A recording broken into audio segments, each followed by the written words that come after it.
Daremos paso al doctor Don Fructuoso Gallano. Gracias, muchas gracias. También quiero agradecerle al doctor Guadalupe Chávez, presidente de la AMES, por hacerme un espacio para estar con ustedes. Y a ustedes también, porque lo que están aportando es calidad humana que tanto se necesita actualmente. Además de ser profesionistas brillantes en su campo, pues comparten su sabiduría con todos los demás, que actualmente es muy importante a nivel de prácticamente de todo el mundo, donde existe agresión física y psicológica. Entonces requiere que aquellas personas, como todos ustedes, pues difundan sus conocimientos y su calidad humana que tanto se requiere. Bueno, ya con esta información vamos a continuar temas selectos de neurociencias. Con ese título me permite modificar un poco la información, ya que gran parte de la información pues se me adelantó la doctora Velasco. ¿Y por qué cátedra especial Raúl Hernández Pion? Raúl Hernández Pion fue un gran neurofisiólogo mexicano, conocido a nivel mundial. Tiene alumnos, todavía viven varios de ellos en Sudamérica, particularmente Chile, Argentina, Brasil, también de Estados Unidos y de Europa. Él dejó una gran escuela de científicos. Él se dedicó al estudio de la mente y también del sueño.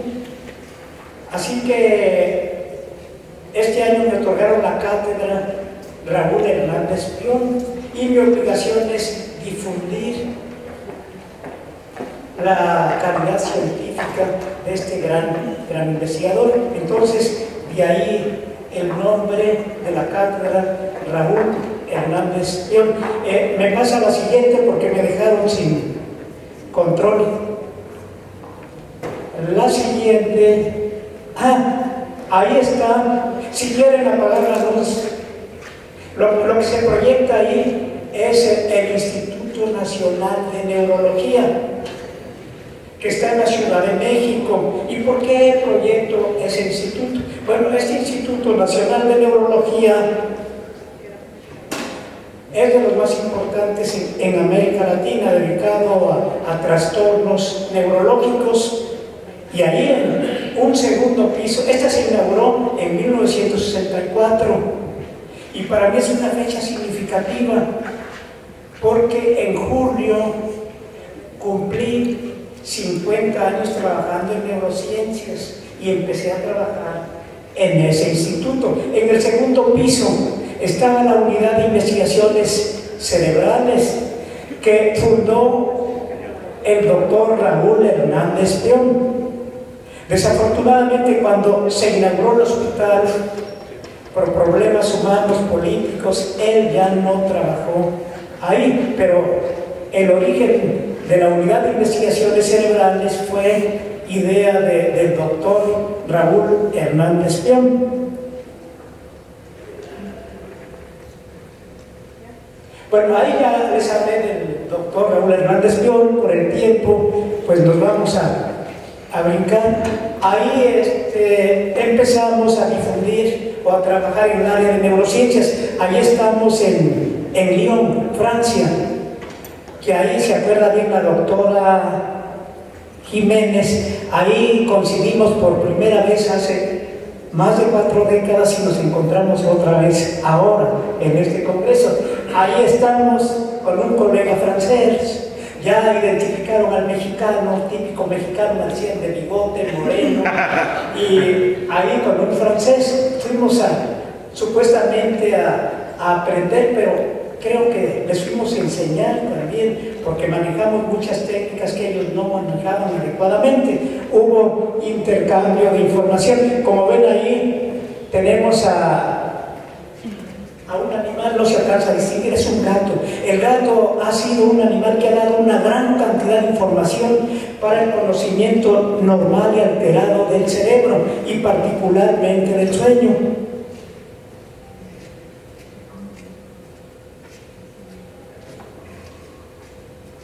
Bueno, la mente, es muy difícil dar una definición de la mente, porque eso cambia de acuerdo a la historia, de acuerdo a quién lo define.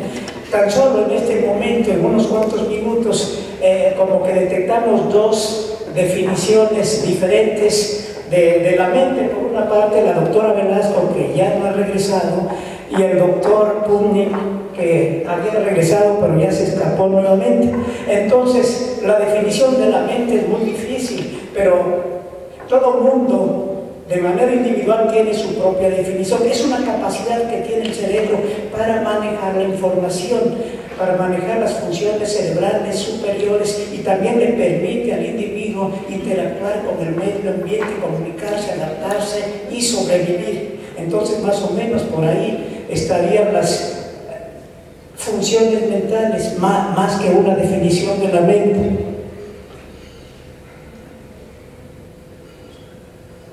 Y ahí adentro está la maquinaria de todo lo que somos, todo lo que sentimos. Como ven, ahí hay un corte sagital de nuestro cerebro, donde están los hemisferios cerebrales, donde es la sede de las funciones cerebrales superiores, y ahí en el tronco cerebral está la maquinaria anatómica y neuroquímica que nos permite estar despiertos, que nos permite pensar, razonar, porque de ahí surge información que asciende para estimular las diferentes regiones cerebrales y darnos cuenta que existimos, es decir, la conciencia, autoconciencia, que también es difícil de definir, que la definió la doctora Velasco también, pero hay más definiciones. Ahora, parte de mi trayectoria de investigación es integrar cómo funciona el cerebro cuando está despierto y cuando está dormido.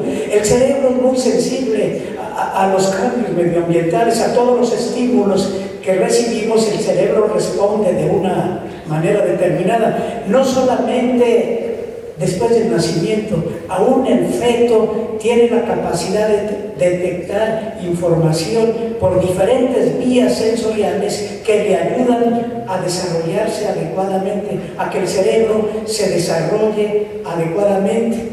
Hay datos que indican que cuando el cerebro no recibe información medioambiental, tiende a deteriorarse. Entonces, he venido integrando información a lo largo de 50 años acerca de cómo funciona el cerebro y en particular el sueño. Los especialistas en sueño detectaron que uno puede analizar el nivel de vigilancia que tiene cada uno de nuestros cerebros, o el cerebro de cada individuo, dependiendo del tipo de actividad eléctrica que se genere. El cerebro tiene la capacidad de generar energía eléctrica del orden de los microvoltios. Es un fenómeno físico-químico, porque es intercambio de iones sodio y potasio que se llevan a cabo a nivel de las membranas neuronales. Y noten la importancia que tiene ese tipo de intercambio de iones sodio y potasio, porque no nada más nos permiten entender cómo se conduce el impulso nervioso, sino que también nos ayuda a analizar, a tratar de comprender lo que se llaman funciones cerebrales superiores, como son los pensamientos abstractos, la imaginación, la memoria, el aprendizaje. Todo viene a nivel molecular iónico. Por eso fue muy importante la plática que nos dio ayer la doctora en relación, que nos indica que irremediablemente los seres vivos, el humano en particular, está en interacción constante con el medio ambiente. La materia que vemos afuera se fue organizando poco a poco para dar origen a la materia viva, que fue modificando sus niveles de complejidad, dando origen a estos sistemas de organización sumamente complejos que nos explican cómo funciona el cerebro. Pues bien, Cuando estamos despiertos, como están en este momento ustedes, el cerebro presenta una actividad rápida de baja amplitud, como se observa en el primer trazo. Como se levantaron temprano y porque les sugirieron que ahora iba a empezar la plática una hora antes, se alteró su sistema que regula el ciclo vigilia-sueño. Algunos ya están cansados, empiezan a bostezar, cierran los ojos. Al cerrar los ojos para relajarse mentalmente, aún estando despiertos, se presenta, cambia el tipo de actividad, muy sensible. Inmediatamente, si hicieran el ejercicio, abre y cierra los ojos, cambiaría la actividad de abre los ojos, cierra los ojos, estando despiertos. Tienen una actividad alfa ahorita los que están cansados, que empiezan a bostezar, cierran los ojos, se justifica que hasta se duerman porque se tuvieron que levantar más temprano. Y tratándose de una plática de sueño, con mayor razón, me pueden servir como referencia para decir cómo van pasando las etapas de sueño. Duérmanse, por favor, porque nos van a servir de ejemplo. Bueno, entonces, a medida que pasa el tiempo, la actividad cerebral va cambiando y eso nos indica que el nivel del sueño va siendo cada vez más profundo. Primero hay una pérdida progresiva de la conciencia y la actividad cerebral nos sirve de guía hasta qué punto ustedes se han ido desconectando de la realidad. Entonces, algunos de ustedes, los que están más cansados, si les pusiéramos electrodos para detectar su actividad cerebral, su cerebro tiene ondas lentas de gran amplitud. Significa que están en un sueño reparador necesario, ya que se levantaron muy temprano, fueron privados de sueño por situaciones de tipo social, con la obligación de llegar más temprano. Los que están aquí, porque gran parte de los que estuvieron ayer siguen durmiendo todavía. Se justifica, no sé a qué hora se acostaron. El cerebro se equilibra, la magia del cerebro es que se equilibra sus funciones y entre ellas el sueño. Cuando duermen mucho, después necesitan dormir menos. Cuando duermen menos, duermen bastante, se presenta un incremento compensatorio del sueño.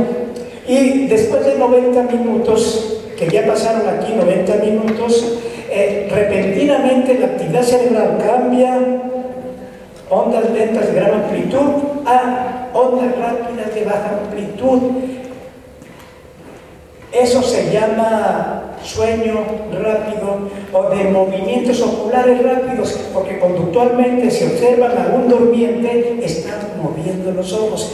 Que antes de 1953 se pensaba que había despertado, que originalmente había dormido, el cerebro presentaba ondas lentas de gran amplitud y cuando cambiaba a ondas rápidas de baja amplitud había despertado el durmiente. Y además la actividad cerebral se parece a la de la vigilia. Además hay movimientos como en la vigilia, por eso se pensaba que había despertado después de dormir. Pero sorpresa, después de 1953 se detectó que era una fase de sueño muy profunda. Y se llamó paradójica por la paradoja de que actividad cerebral semejante a la vigilia, sueño profundo. Y hay otras variables fisiológicas que se parecen a la de la vigilia. Y también es el momento en que reaparece la actividad mental. Ustedes tienen la experiencia propia que cada vez que empezamos a dormir, la conciencia se va diluyendo, desaparece, hasta que dejamos de existir, como si muriéramos, es la nada. Y cuando doy esta plática les recomiendo, ya no le tengan miedo a la muerte, porque ya la han experimentado. Cada noche, después de las 11 de la noche, según sus costumbres, se mueren filosófica y fisiológicamente hablando, no, su conciencia desaparece, es la nada, han muerto.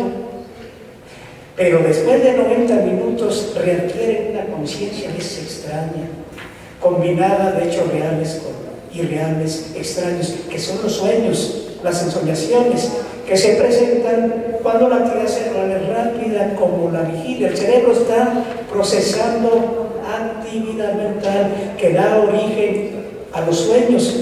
Eso está en relación con la memoria, porque lo que soñamos depende de nuestras vivencias individuales. A veces el cerebro las distorsiona, pero los conceptos que aparecen ahí dependen de lo que hemos aprendido. desatendido. Lo que el cerebro adquiere durante la vigilia se puede manifestar durante los sueños, aunque a veces distorsionado. Así que se presenta esa fase, y lo que tienen aquí en la pantalla es una unidad de sueño. Antiguamente se pensaba que el sueño era continuo, se iniciaba en el momento que uno se acuesta en la noche y terminaba al otro día al despertar, pero ya con la tecnología, analizando la actividad cerebral, ahora se tiene la seguridad de que el sueño es un fenómeno cíclico, así que dormimos por unidades de sueño que se llaman ciclos, que en promedio duran 90 minutos, y durante ese ciclo suceden muchas situaciones muy importantes para el organismo en general y para la mente. El sueño se considera, y experimentalmente se ha mostrado, es más importante el dormir que el comer. Ya está bien comprobado con animales experimentales que cuando se ponen a estos animales de experimentación, algunos no se les permite comer y sí dormir, y a otros no se les deja dormir aunque coman todo lo que quieran. El resultado es que primero se mueren los animales que no duermen que los que no comen. Así que todo eso indica que el sueño es un proceso vital más importante que el alimento. No, y hay datos fisiológicos que comprueban eso. Por ejemplo, cuando el cerebro tiene esta actividad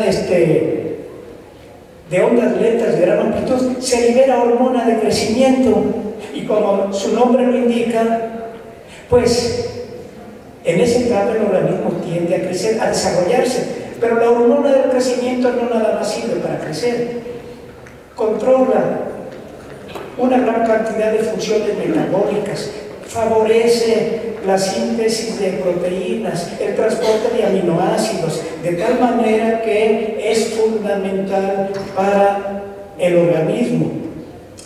Desafortunadamente, con el tiempo, y también lo mencionaba la doctora Velasco, hay deterioro cerebral, y se nota en los ancianos que esta fase de sueño tiende a desaparecer.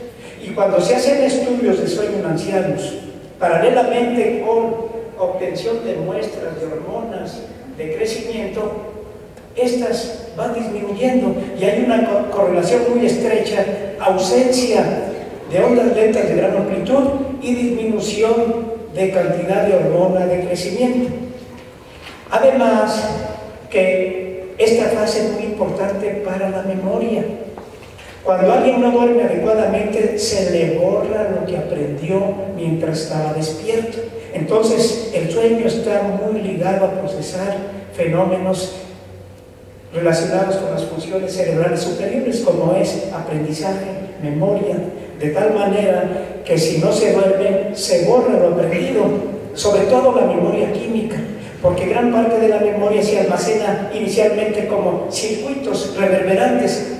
Son circuitos, cadenas de neuronas que retienen la información temporalmente mientras pasa a formar parte de la memoria química que se almacena en diferentes regiones cerebrales, entre ellas el hipocampo que mencionaba la doctora Velasco.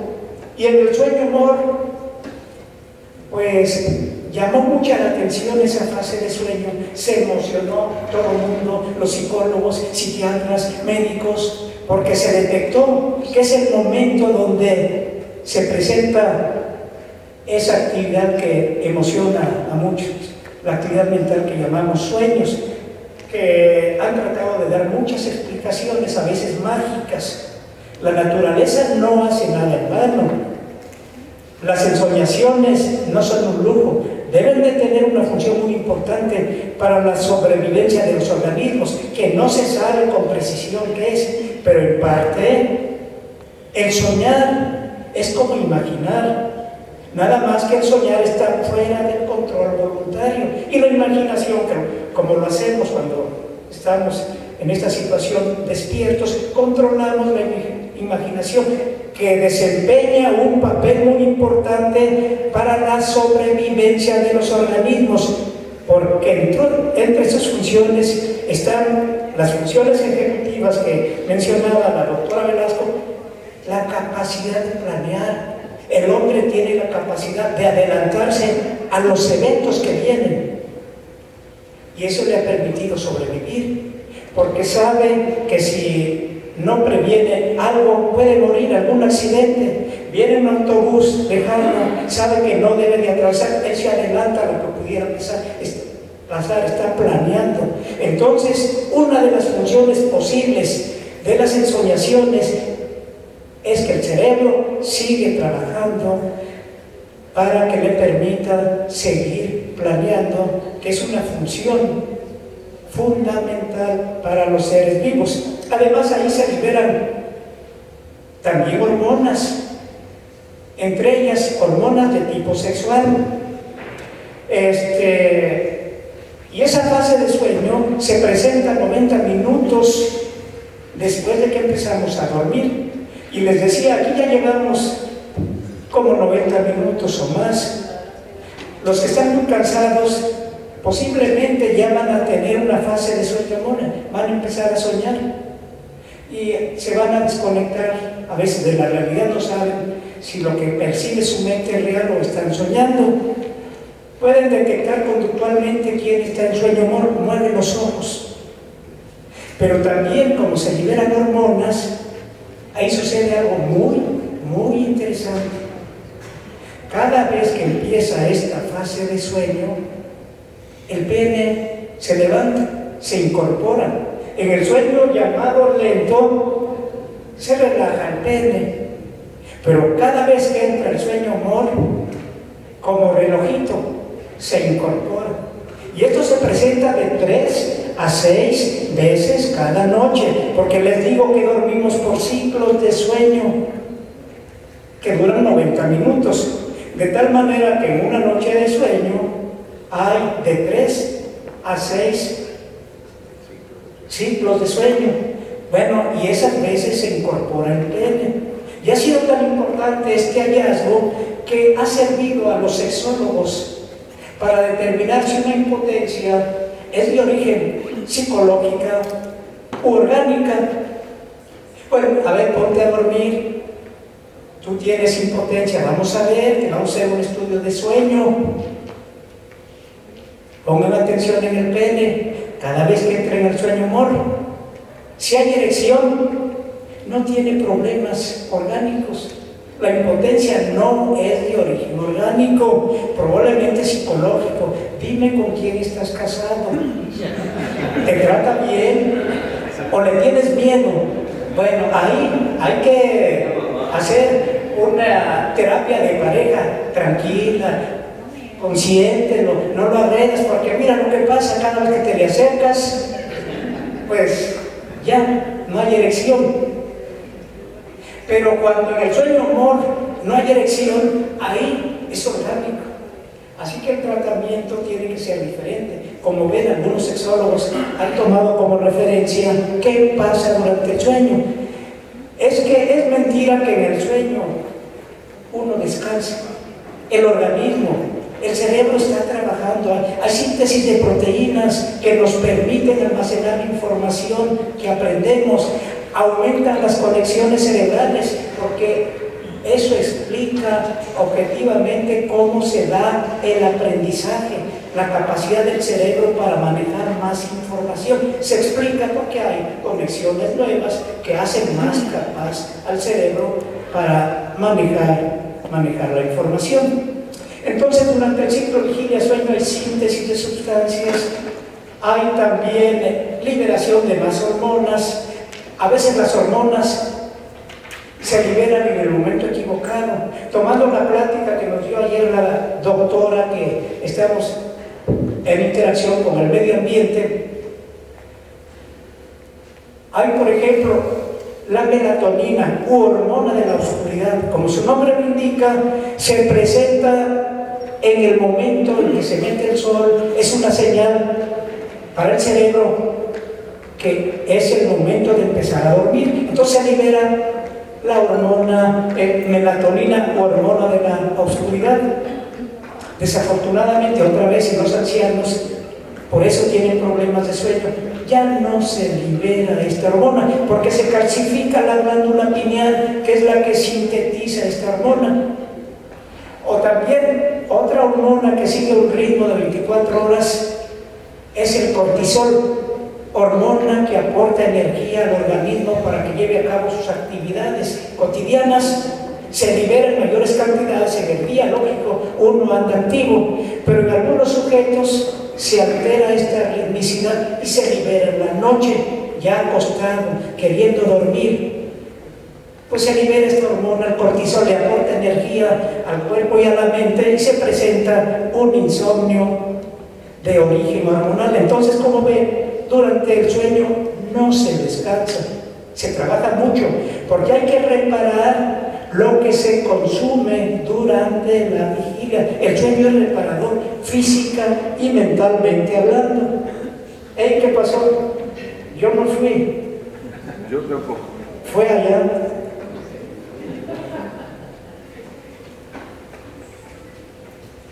Sí, creo eso. Bueno, pues entonces, ¿cómo se ha obtenido esa información? Bueno, integrando estudios clínicos de trastornos de sueño en el humano y también utilizando diferentes modelos animales. Nosotros hemos diseñado varios modelos animales para entender qué pasa en el humano. Cuando empecé a trabajar en el Instituto Nacional de Neurología, empecé a trabajar con sujetos con epilepsia y también estudiamos su sueño. Ahí nos dimos cuenta cómo la epilepsia desorganiza completamente el sueño. Por eso, además de su problema de epilepsia, el paciente tiene muchos problemas al otro día, mentales y físicos en general, porque su sueño es fragmentado, sobre todo cuando se presenta un tipo de epilepsia muy especial que se llama epilepsia nocturna, porque se presenta durmiendo y desorganiza completamente el sueño. Y como ya se dieron cuenta, les di una visión panorámica de las funciones del sueño. Si el sueño no se presenta, todas esas funciones que son restaurativas para el organismo no se presentan. Bueno, y ahí mismo empezamos a trabajar con un modelo animal de epilepsia experimental, porque ahí podemos meter muchas variables y analizar en detalle, cosa que en el humano no se puede hacer, para ver los efectos de la epilepsia sobre el sueño. Aunque allá en el Instituto Nacional de Neurología, aquí entre nos, les voy a confesar que sí se metían electrodos de profundidad en el humano para estudiar el sueño. Pero ahí se hacía respetando reglas éticas. Se metían electrodos de profundidad con el propósito de lesionar aquel foco, aquel conjunto de neuronas que daba origen a los ataques epilépticos. De esa manera se trataba de inhibir ese foco y controlar la epilepsia. Bueno, aprovechando que ya tenían electrodos intracerebrales, pues estudiamos el sueño. No es que nosotros hayamos implantado a propósito a los humanos, sino que ya estaban ahí, pero de ahí diseñamos un modelo con la gata, aplicando penicilina o alúmina en la corteza motora, se desencadenan ataques epilépticos, y con eso pudimos estudiar muchas características que originan estos ataques, cómo se alteran una cantidad de funciones, entre ellas el sueño, y nos permite probar fármacos antiepilépticos que controlan la epilepsia, controlan el sueño, controlan aprendizaje y memoria. Y de ahí en parte surgió un premio que me otorgó la industria farmacéutica cuando probamos algo de esas sustancias. Bueno, vamos a continuar. Y así, para entender el sueño en los humanos y sus funciones, hemos hecho un recorrido a lo largo de la escala animal, considerando que todas las funciones que presenta, hablan ahí los sueños. Gracias. Ya nos brincamos. La siguiente, por favor. La siguiente. Bueno, ya lo puedo controlar. No, la anterior, por favor. La siguiente. Bueno, entonces hemos hecho un estudio a lo largo de la escala animal, porque todas las funciones que se presentan en el humano no aparecen de manera explosiva como una mutación, tienen una larga historia filogenética que se va desarrollando progresivamente. Así que en parte una de nuestras líneas de investigación es seguir la huella de cómo se va desarrollando el sueño y sus funciones. Aquí, por ejemplo, tienen desde reptiles hasta el humano. Y en 2013, el año pasado, se acaba de publicar una enciclopedia de sueño normal y sus trastornos, que es como una Biblia del sueño. Ahí se concentra la información por años o siglos.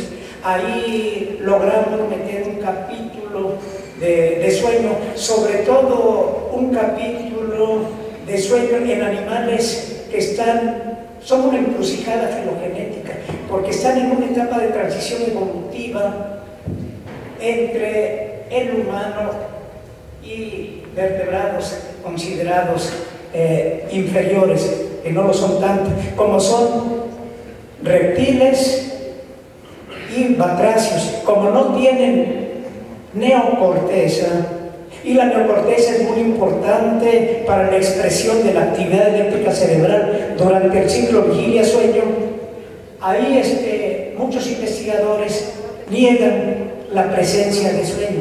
El sueño apareció de las aves en adelante, antes no, pero hemos ido aportando información objetiva que ha pasado a través de referees y referees que la analizan. Ha habido argumentos a favor y en contra, y hemos ido convenciendo a los científicos de que el sueño es una función presente no solamente en los vertebrados, sino en invertebrados o hasta a nivel celular, porque hay síntesis de proteínas. También en el sueño, como que se afinan las características de los canales que transportan sodio y potasio, que son fundamentales para la comunicación del sistema nervioso. Y a nivel celular, aún organismos unicelulares también tienen canales de intercambio de sodio y potasio, y son fundamentales para su sobrevivencia, para comunicarse, para transportar sustancias. Entonces yo considero que con todos esos argumentos, el sueño es tan importante como la respiración, que antiguamente se pensaba que solamente los organismos que tenían pulmones respiraban. No, pero la respiración es un fenómeno básico que se da a nivel unicelular. Algo así sucede con el proceso de dormir. El gran problema es que no se conoce a plenitud para qué sirve dormir. Cuando se tenga la respuesta, entonces se podrá decir, desde los organismos unicelulares hasta el humano está presente la función del sueño. Se va expresando de manera diferente, pero esa función está desde la materia viva más sencilla. La que sigue, por favor. Bueno, ahí la escala filogenética de vertebrados. La que sigue, por favor. Ahí, a nivel de los mamíferos, para saber cómo en los mamíferos se desarrolla el sueño. La anterior, por favor. Ahí inicialmente se pensaba que el sueño nada más estaba presente en el humano y en todos los mamíferos placentarios, y también en los marsupiales. Se consideraba que los más primitivos, como el ornitorrinco y el equidna, no tenían las dos fases de sueño, nada más sueño lento, pero ya a partir de 1995 se detectó que todos los mamíferos tienen las dos funciones las dos fases de sueño que les describí en el humano. La siguiente, por favor. Y ahí está un grupo de mamíferos. Entonces ha habido estudios de sueño. No voy a entrar en detalle porque no alcanza el tiempo, pero voy a sobresaltar lo que pasa en los mamíferos acuáticos, siendo mamíferos que tienen que tomar el oxígeno del aire atmosférico para sobrevivir. La pregunta es, bueno, ¿cómo le hacen? ¿Duermen? Ellos no deben de dormir, porque si se duermen se ahogan. Bueno, la sabia naturaleza diseñó un método especial para dormir. Los delfines son más inteligentes que nosotros, cuando menos mientras duermen, porque duermen como si tuvieran dos cerebros.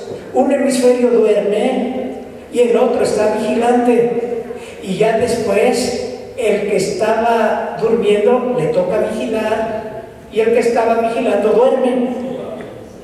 Y está claro que la función sueño se da en cada hemisferio. ¿Y cómo se ha comprobado? Hay una técnica que se llama privación de sueño forzada, y se nota que después de esa privación de sueño forzada hay un incremento compensatorio, se duerme más que antes. Bueno, en el delfín se puede privar de sueño a un hemisferio y solamente ese hemisferio presenta un incremento compensatorio cuando se le deja dormir. El otro hemisferio, que forma parte del mismo individuo, curiosamente, no presenta rebote compensatorio, sino ahí se nota que el sueño ejerce funciones localizadas en conjuntos de neuronas, como en este caso, nada más tiene incremento compensatorio un hemisferio de ese individuo que se le privó de sueño. Entonces, no todo el individuo reacciona de manera aquí importante. Nada más eso quería resaltar. La siguiente, por favor.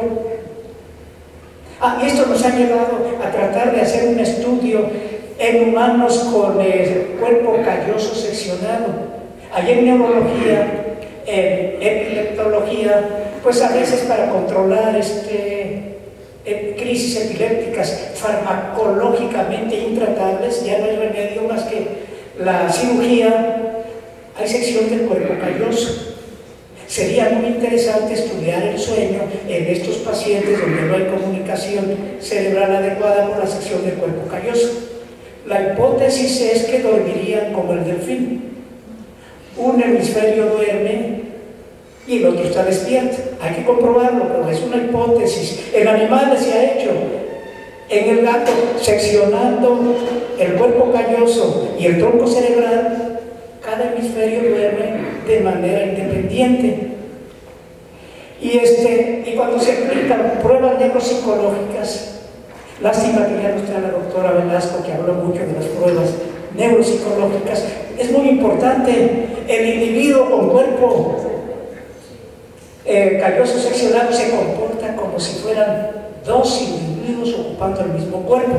Con ese tipo de pruebas neuropsicológicas hay por ahí relatos. A algunos se le preguntaba, ¿tú qué quieres ser? ¿A qué te quieres dedicar? Creo que quería ser mecánico en aviación. Pero cuando se le metía información al otro hemisferio, él quería desarrollar otra profesión. Entonces eran dos individuos ocupando el mismo cuerpo con dos conciencias. Noten que eso complica más la definición de conciencia. Y también otro relato de un sujeto que con un hemisferio era agresivo y con el otro todo lo contrario. Con mucho respeto para las mujeres, le pegaba a su mujer, a su esposa. Con una mano le pegaba y la otra mano lo detenía. Nuevamente da la impresión de dos individuos ocupando el mismo cuerpo. Como ven, como que el cerebro tiene ciertas magias muy interesantes desde el punto de vista fisiológico y filosófico, porque esto da origen a filosofar. Bueno, ahí está el delfín. Y ahí está un registro de sueño en el delfín. Noten aquí en B, 1, 2, 3, colocación de electrodos en el hemisferio izquierdo. Está durmiendo. 4, 5, 6 electrodos en el hemisferio derecho. El hemisferio izquierdo duerme, el derecho está despierto. Después despierta el que estaba dormido y duerme el que estaba despierto.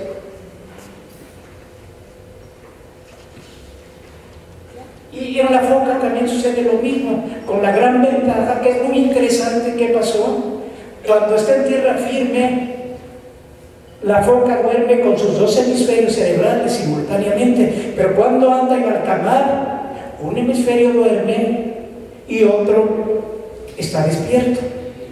Es muy interesante para ver cómo fue el cambio, la transición de esos patrones de sueño que se dieron. Cómo, acuérdense que nosotros nos originamos en el mar y luego invadimos la tierra, pero luego algunos animales regresaron al mar otra vez y el sueño sufrió ese tipo de cambios muy interesantes que pueden dar origen a que me cedieran otra hora, por favor, para seguir dialogando. Bueno,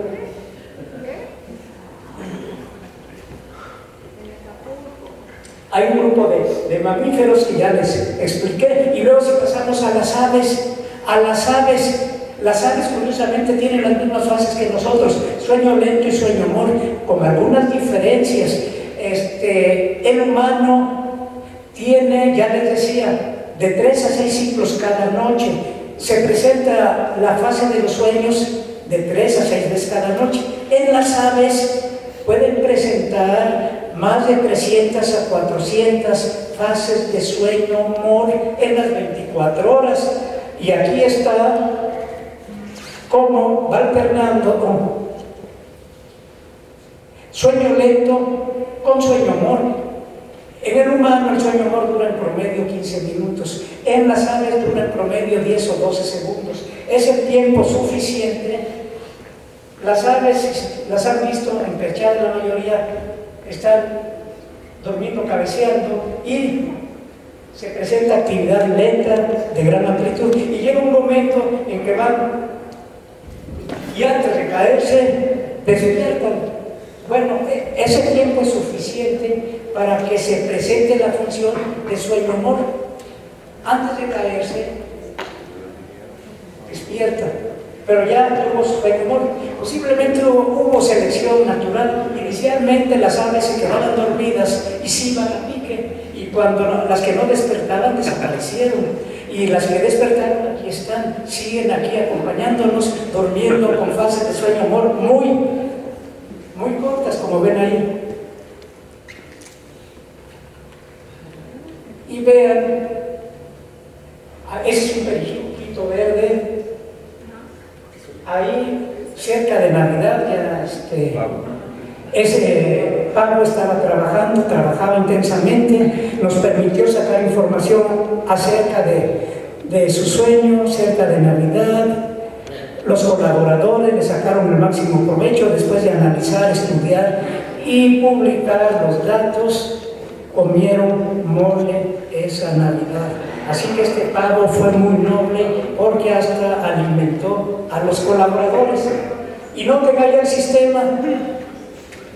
Ahí, lo que ven ahí es cemento acrílico, que conocen muy bien los dentistas, que originalmente es un polvo con un solvente. Se hace una mezcla y nos permite ir fijando los electrodos que van a registrar la actividad cerebral. Como ven ahí, lo mismo que en el perico, ahí tienes un gorro que nos permite registrar la actividad cerebral. Y también cada colaborador, como el canario, tiene su historia particular. Este viene también de unas colaboradoras que tenían una abuelita que amaba a los canarios, y le pedimos que nos prestaran su canario para estudiarlo, y luego se lo regresábamos.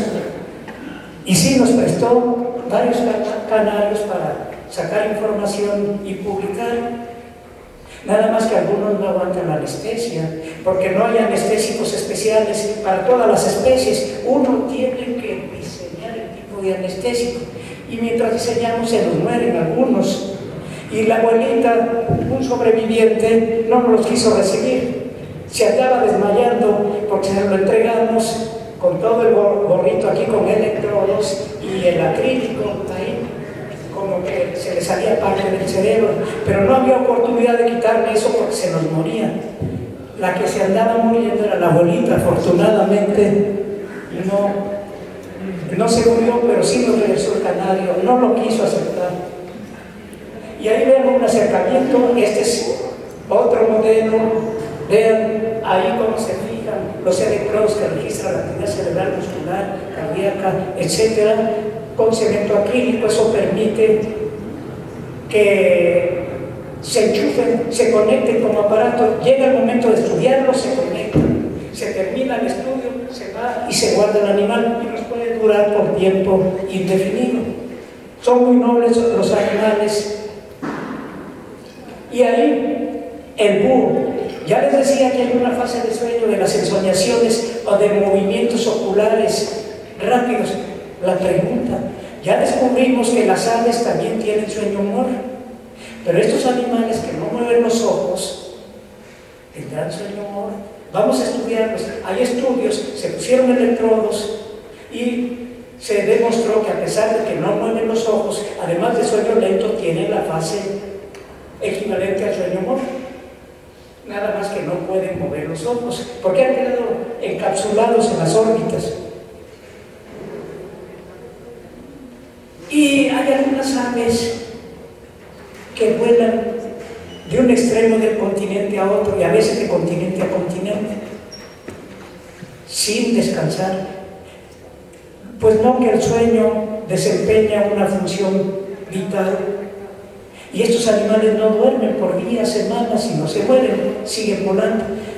Es que la función sueño en las aves es fragmentada. Y eso les permite dormir, aunque no estén en tierra firme, volando. Basta con planear para que tengan sus periodos de sueño.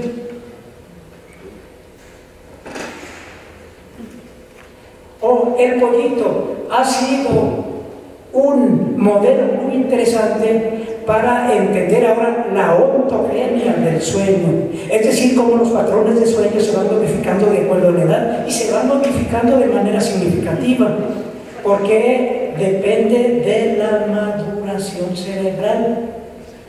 En el humano recién nacido, pasa de vigilia activa a sueño profundo, sueño humor, pero ya en el adulto, después de un año, eso es patológico.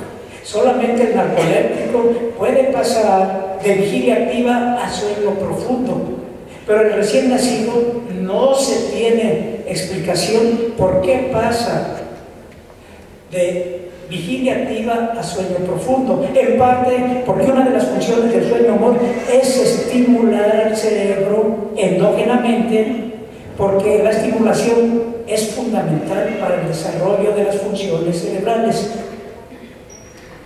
Entonces el pollito, pues ya sabiendo, uno se admira de que al día 21 el pollito ya está tocando el cascarón, ya quiere salir, ya debe nacer, se presenta la explosión. Ya con ese conocimiento el investigador abre el cascarón al día 20, 19, 18, 17 y le pone electrodos para saber cómo se va desarrollando el sueño.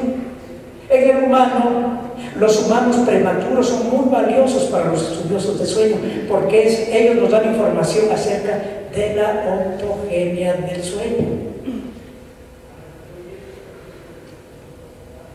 Ahí ven, esto está publicado en ese Enciclopedia La Iguana, con su sistema de electrodos, ahí con su registro, pero la actividad cerebral es muy diferente a la del humano, de ahí las controversias. Ahí la tortuga, diseñamos un método especial porque la tortuga tiene una reacción defensiva que cuando se le acerca esconde la cabeza. Si le ponemos todo el sistema en la cabeza se lo arranca, entonces parte del sistema, como ven, se lo ponemos en el caparazón. Ahí no voy a entrar en detalle por el tiempo. Ahí estamos aportando información neuroquímica. Lo que están viendo ahí son neuronas que contienen serotonina, que son fundamentales para la regulación del ciclo vigilia-sueño en mamíferos, incluyendo al humano con manipulación farmacológica de inhibición de la síntesis de serotonina, se altera el sueño. Bueno, eso lo demostramos a nivel de reptiles, porque ya les decía que hay controversias acerca de la presencia del sueño. Lo que están viendo ahí son neuronas de los núcleos del RAFE de un reptil. Esas son neuronas que contienen serotonina. Cuando al reptil le metimos sustancias inhibitorias de la síntesis de serotonina, se altera el sueño, como en el humano. Así que estamos aportando allí información de tipo neuroquímico. Vean, la rana está a punto de brincar, está activa en ese momento, y vean el sistema que utilizamos para colocar electrodos y estudiar su sueño. Ahí vean la mirada, que parece un humano. Acuérdense, cuando están cansados se levantan muy temprano, ya las conferencias se van alargando, la mirada, el vidrio de la mirada se va modificando antes de cerrar los ojos. Ahí la ranita está a punto de cerrar los ojos. En el humano sucede lo mismo. Hacen esfuerzos por ver la pantalla, abrir los ojos, no pueden, y terminan por cerrarlos. En los peces técnicamente es difícil poner electrodos, hay cortocircuito, ya que se utiliza energía eléctrica, pero se han diseñado métodos para estudiar el cerebro con electrodos. Secando la cabeza del animal, se diseñan pequeños compartimentos donde nada más sale la cabeza, se seca, se abre, se meten electrodos, aunque de todas maneras hay contaminación, hay artificios, es decir, como hay un medio húmedo, eso origina cortocircuito que no permite detectar con precisión la actividad cerebral. Ahí lo que se toma en cuenta es mucho la conducta. Y no nada más en vertebrados, también en los invertebrados. ¿Qué tienen que ver? Esa es la mosquita de la fruta. La gran ventaja de la mosquita de la fruta es que ya se conoce su genoma, ya se sabe los cromosomas y genes qué función desempeñan, entre ellas el sueño. Se han generado con ingeniería genética mosquitas y personas manipulando genes, o mosquitas que les afecta mucho la cafeína, Ahí hay que manipular los genes para controlar el efecto de la cafeína. Entonces ya con ingeniería genética se está manipulando e identificando qué genes participan en la regulación del ciclo vigilia-sueño. Y como ven, un animal tan alejado de nosotros que ni siquiera tiene cerebro, tiene ganglio cerebroide, también presenta la función sueño. Lo último que hemos hecho, que ya se publicó un artículo en español, es mostrar cómo se altera el aprendizaje y la memoria en la mosquita después de que se le priva de sueño. Estamos en esa parte, son técnicas que metimos últimamente. Ahí está otra vez la cucaracha que le tienen odio. Son muy importantes para el científico, porque también hay estudios en estos invertebrados del sueño. No las odien, porque parte de la información que doy aquí es gracias a ellas.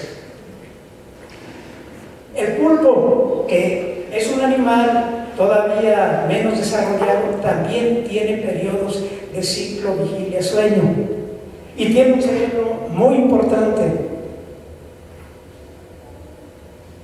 Estos animales que andan flotando en el mar también se ha estudiado su sueño. Hay un grupo de investigadores que se ha dedicado a extraer información de sueño en invertebrados. Un gusanito que no se ve a simple vista, hay que observar a través del microscopio, nemátodo. Una de las funciones del sueño es la restauración de lo que se pierde y el crecimiento, el aprendizaje.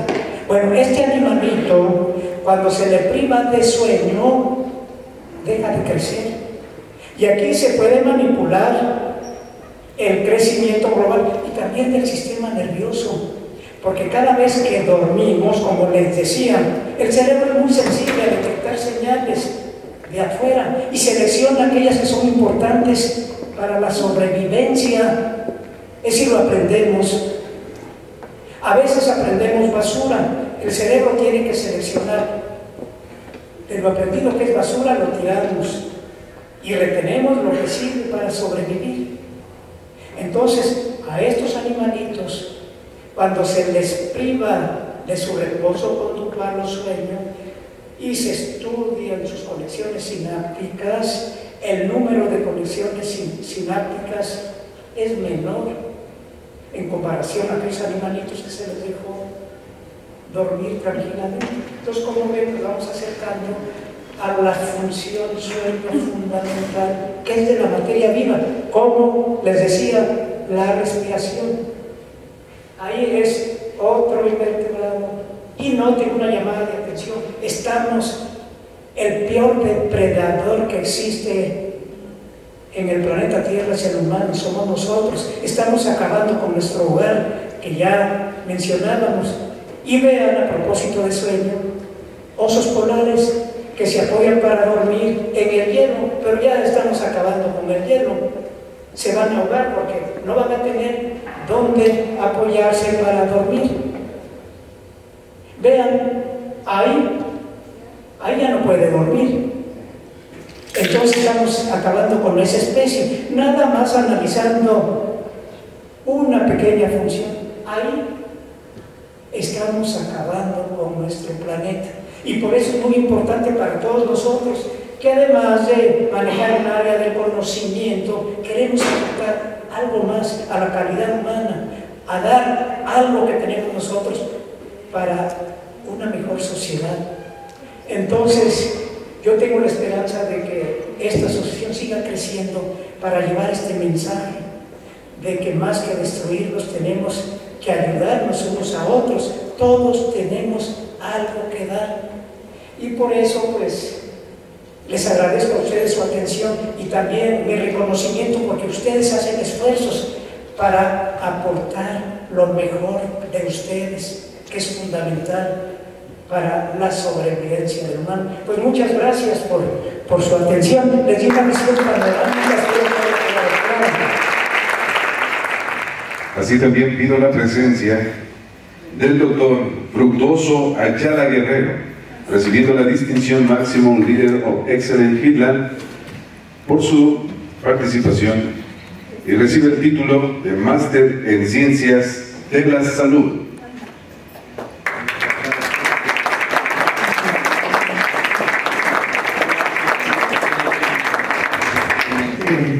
Es un honor para mí estar aquí enfrente de ustedes. Les agradezco mucho esta distinción, aunque realmente la fuerza que me ha movido durante la vida es una fuerza interna que me mueve para superarme a mí mismo. El obstáculo más grande que tengo está en mi interior, pero si ahora me hacen un reconocimiento externo, eso representa un compromiso. Ya no tengo pretextos para seguir adelante. Y yo creo que todos los que estamos recibiendo el reconocimiento nos están diciendo que debemos continuar superándonos individualmente, pero esa superación la tenemos que repartir en los demás, porque la sociedad, el futuro de la sociedad, aunque depende de unos cuantos, esos pocos tienen que jalar a la sociedad hacia el futuro, porque de otra manera estamos perdidos. Entonces todos los que estamos recibiendo este reconocimiento, a su vez nos envían un mensaje, nos están comprometiendo para seguir por el mismo camino. Así que muchas gracias por este reconocimiento. Y aunque sí tengo algo que reclamar al doctor Juan Remberto, ya nos está desahuciando a cualquiera de nosotros, porque prácticamente nos dice que ya estamos terminando. La respuesta de mi parte es no. Curiosamente, hay una coincidencia. Estoy cumpliendo 50 años de trabajar en el área de neurociencias. Es mi primer medio siglo. y espero verlos a la mayoría de ustedes dentro de otro medio siglo. Y además he aprendido mucho. Voy a utilizar la alimentación todoterreno, las técnicas de anti-envejecimiento. Eso me va a permitir aquí estar dentro de medio siglo. Entonces,